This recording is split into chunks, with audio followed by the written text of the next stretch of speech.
ജനിച്ചു, ജീവിച്ചു, മരിച്ചു, ഒക്കെ ശരി. നിങ്ങൾ ചെയ്ത അത്ഭുതം എന്താണ്? ജനിച്ചു, ജീവിച്ചു, മരിച്ചു, ഒക്കെ ശരി. ജീവിതത്തിൽ നമ്മൾ ഒരു അത്ഭുതവും ചെയ്തിട്ടില്ലെങ്കിൽ മരണം നമ്മെ കൊണ്ടുപോകും, മണ്ണ് നമ്മെ കൊണ്ടുപോകും, മറവി നമ്മെ കൊണ്ടുപോകും, ഇരുട്ട് നമ്മെ കൊണ്ടുപോകും. ജനിച്ചു, ജീവിച്ചു, മരിച്ചു, ഒക്കെ ശരി. നമ്മളൊരു അത്ഭുതമായിട്ടുണ്ടെങ്കിൽ വിണ്ണ് നമ്മെ കൊണ്ടുപോകും, ഓർമ്മ നമ്മെ കൊണ്ടുപോകും, നിത്യതയുടെ വെട്ടം നമ്മിലുണ്ടായിരിക്കും. നിത്യതയുടെ വെട്ടമുള്ള ഒരാൾ സ്വർഗം തുറന്ന് കാവൽ നിൽക്കുന്ന നാടാണ് നമ്മുടേത്.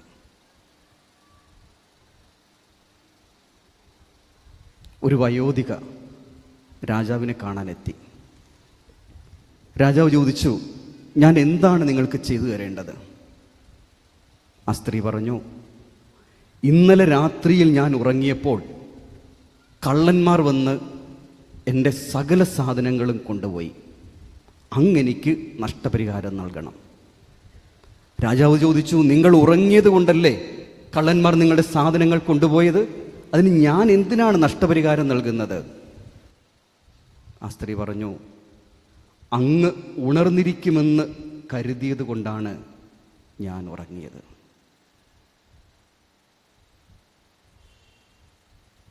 കാവൽക്കാരാണ് നമ്മൾ.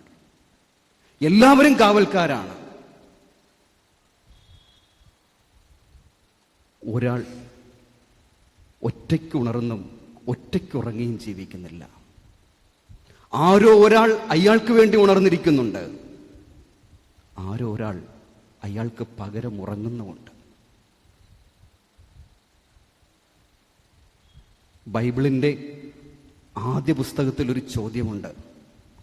ഭൂമിയിൽ വീണ രക്തം നിലവിളിക്കുമ്പോൾ സ്വർഗത്തിൻ്റെ വാതിൽ തുറന്ന് ദൈവം ചോദിക്കുന്നുണ്ട്, കായേൻ, നിന്റെ സഹോദരൻ ആബേൽ എവിടെ?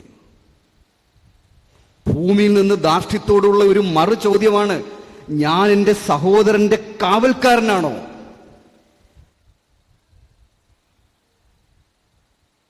വെഞ്ഞാറമ്മൂട് 5-6 പേരെ കൊന്നു എന്നും പറഞ്ഞൊരു യുവാവ് പോലീസ് സ്റ്റേഷനിൽ ചെന്ന് നിന്നു.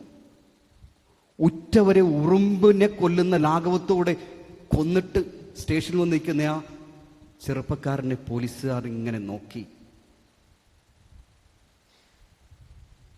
കാവൽ നിൽക്കേണ്ടവൻ കൊലപാതകിയായിരിക്കുന്നു.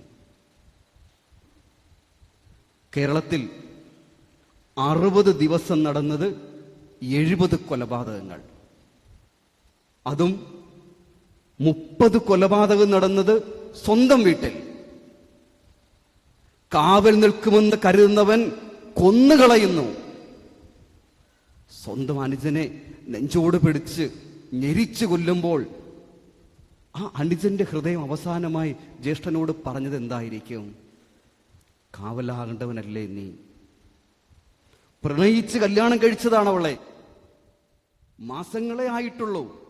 എന്നിട്ടും അവിടെ കഴുത്ത് ഞെരിച്ചു വന്നപ്പോൾ അവളുടെ കണ്ണീർ അവനോട് പറഞ്ഞത് എന്തായിരിക്കും? നീയല്ലേ എൻ്റെ കാവൽ. പിന്നെ ബന്ധുക്കളെ ചുറ്റിയെ കടിച്ചു കൊന്നപ്പോൾ ആ ബന്ധങ്ങൾ അവനോട് പറഞ്ഞത് എന്തായിരിക്കും? ബന്ധങ്ങളല്ലേ കരുത്തുറ്റ കാവലാകേണ്ടത്.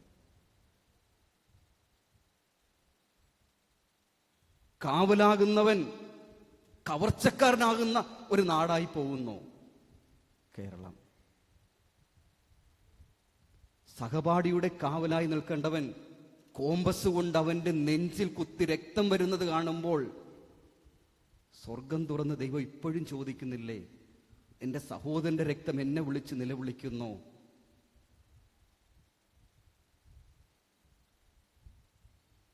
ഇപ്പൊ എല്ലാവർക്കും ചെറുത് മതി. ഞാൻ ഈ പറയുന്ന പ്രസംഗം പോലും ചെറുതാണെങ്കിൽ ഇഷ്ടമാകും. വീഡിയോ ആണെങ്കിൽ ഷോട്ട് മതി എല്ലാവർക്കും.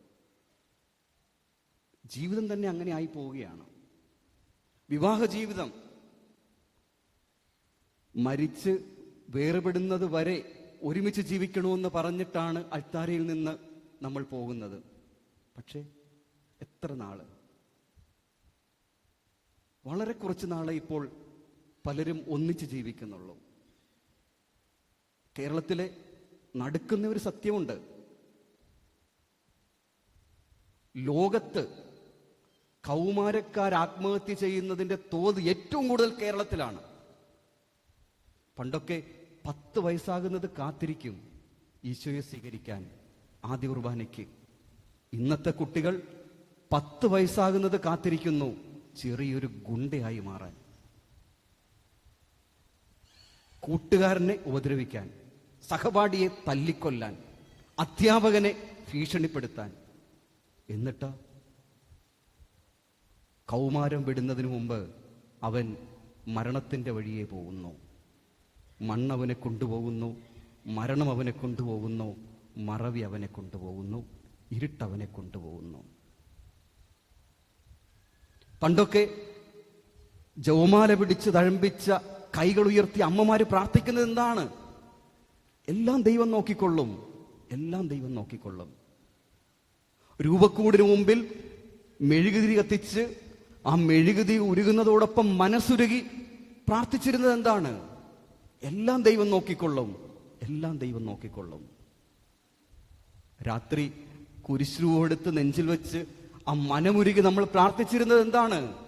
എല്ലാം ദൈവം നോക്കിക്കൊള്ളും, എല്ലാം ദൈവം നോക്കിക്കൊള്ളും. ഇന്നോ മൊബൈൽ പിടിച്ച് തഴമ്പിച്ച യുവതലമുറ പറയുന്നത് എന്താണ്? നമ്മുടെ കാര്യം നമ്മൾ നോക്കണം. എന്റെ കാര്യം എനിക്ക് നോക്കാൻ കഴിഞ്ഞില്ലെങ്കിൽ നീ നോക്കണം, ഇല്ലെങ്കിൽ നിന്നെ കൊന്നുകളയും. അതല്ല ഇന്നത്തെ സംസ്കാരം. സഹായിച്ചില്ല എന്നതിന്റെ പേരിൽ, സ്നേഹിച്ചില്ല എന്നതിന്റെ പേരിൽ, കൂടെ നിന്നില്ല എന്നതിന്റെ പേരിൽ കേരളത്തിൽ എത്രമാത്രം കൊലപാതകങ്ങളാണ് നടക്കുന്നത്. എത്ര പേരുടെ രക്തമാ ഇപ്പോഴും സ്വർഗത്തിന്റെ വാതിൽ മുട്ടിക്കൊണ്ടിരിക്കുന്നത്. എത്ര രക്തമാ നിലവിളിയോടെ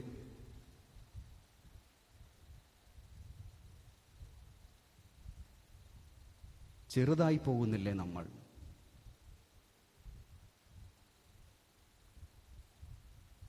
ഏറ്റവും അവസാനത്തത് വരെ വേണമെന്ന് ആഗ്രഹിക്കുന്നവരാ നമ്മൾ. സ്നേഹമായാലും അവസാനത്തെ തുള്ളി വരെ വേണമെന്ന് ആഗ്രഹിക്കുന്നവരാണ് നമ്മൾ. ജീവിതമായാലും അതിന്റെ അവസാനം വരെ വേണമെന്ന് ആഗ്രഹിക്കുന്നവരാ നമ്മൾ. സന്തോഷം. ഒരു കൊച്ചു കുഞ്ഞിന് നിങ്ങൾ ഐസ്ക്രീം കൊടുക്കേ, അവൻ ഐസ്ക്രീമിന്റെ അവസാനത്തെ തുള്ളി വരെ കുടിക്കാൻ ആ കപ്പെടുത്ത് കമുത്തും. അപ്പോൾ അപ്പനോ അമ്മയോ വന്ന് കപ്പ് മാറ്റിയിട്ട് ആ ഐസ്ക്രീം വെച്ച് അവനൊരു മീശ വരച്ചു കൊടുക്കും. അവന്റെ പുഞ്ചിരി ഐസ്ക്രീമിനേക്കാൾ മധുരമുള്ളതായിരിക്കും. കൗമാരക്കാരെ കണ്ടിട്ടില്ലേ? ഒന്നിച്ച് ജ്യൂസ് കുടിക്കാൻ പോകുന്നവർ. ആ ജ്യൂസിന്റെ അവസാനത്തെ തുള്ളി കുടിക്കുമ്പോൾ ഒരു ശബ്ദമുണ്ടാകും. അപ്പോൾ അവരൊരു ചമ്മിയ ചിരിയോടുകൂടി പരസ്പരം നോക്കും. ഒറ്റയ്ക്കാണ് നമ്മൾ കുടിക്കുന്നതെങ്കിൽ ശബ്ദം ഉണ്ടായാലും നമ്മളത് വലിച്ചു കുടിക്കും, അവസാനത്തെ തുള്ളിക്ക് വരെ. തിരുവിടെ മുതിർന്നവർ യാത്ര പോകുമ്പോൾ കരിക്ക് കുടിക്കുന്നത് കണ്ടിട്ടുണ്ടോ? കുടിച്ചു കഴിഞ്ഞിട്ട് ഒരു സംശയം ഇനിയും ഉണ്ടോ എന്ന് ഒന്ന് കുലുക്കി നോക്കും. ഉണ്ടെങ്കിൽ ആ വെള്ളം നമ്മൾ അവസാനത്തെ തുള്ളി വരെ കുടിക്കും. ജീവിതത്തിൽ അവസാനത്തെ തുള്ളി വരെ വേണമെന്ന് ആഗ്രഹിക്കുന്നവരല്ലേ നമ്മൾ? സ്നേഹമായാലും കരുതലായാലും വാത്സല്യമായാലും. പിന്നെന്തുകൊണ്ട് അവസാനത്തെ തുള്ളി വരെ കൊടുക്കാൻ നമ്മൾ സന്നദ്ധരാകുന്നില്ല?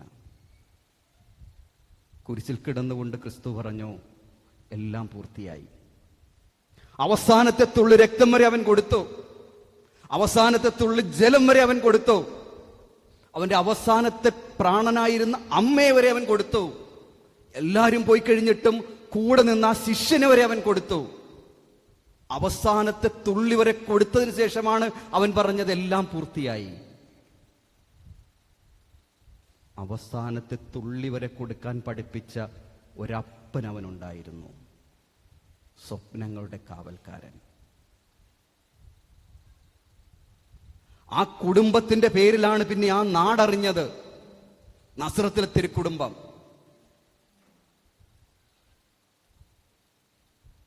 ഇന്നും അമ്മമാര് തങ്ങളുടെ പെമ്മക്കളെ കന്യകളുടെ കാവൽക്കാര കാത്തുകൊള്ളണേ എന്നാ പറയുന്നത്. അപ്പന്മാര് തങ്ങളുടെ വീടിന്റെ വാതിൽക്കൽ നീ കാവൽ നിൽക്കണം, സാത്താൻ അകത്ത് കയറരുത്, ഞങ്ങളുടെ കുടുംബത്തിന്റെ കാവൽക്കാരനായി, തിരുക്കുടുംബത്തിന്റെ കാവൽക്കാരനായി നീ നിൽക്കണമെന്നാണ് പറയുന്നത്. സഭയോ തിരുസഭയുടെ കാവലായി നീ നിൽക്കണമേ എന്ന്. ദൈവം കൊടുത്ത സ്വപ്നങ്ങൾ അത് നിറവേറ്റിയവനാണ് യൗസേപ്പ് പിതാവ്. ആ സ്വപ്നങ്ങൾക്ക് കാവൽ നിന്നവനാണവൻ. അതുകൊണ്ടാണ് ലോകത്തിലെ ഏറ്റവും വലിയ സ്വപ്നം ആ മകൻ കണ്ടത്, സ്വർഗം. സ്വർഗത്തിനപ്പുറം ഒരു സ്വപ്നം ഇനിയും ലോകം കണ്ടിട്ടില്ല. നമ്മളൊക്കെ പ്രത്യാശയോടെ കാത്തിരിക്കുന്നതും ആ സ്വപ്ന വീട്ടിലേക്ക് പോകാനാണ്. ആ സ്വപ്ന വീട്ടിലേക്ക് പോകാൻ നമുക്കൊരു കാവൽക്കാരനുണ്ട്, ഒരു മധ്യസ്ഥനുണ്ട്, യൗസേപ്പ് പിതാവ്. നമ്മളൊക്കെ ജനിച്ചു, ജീവിക്കുന്നു, മരിക്കും, ഒക്കെ ശരി. നമ്മൾ ചെയ്ത അത്ഭുതം എന്താണ്?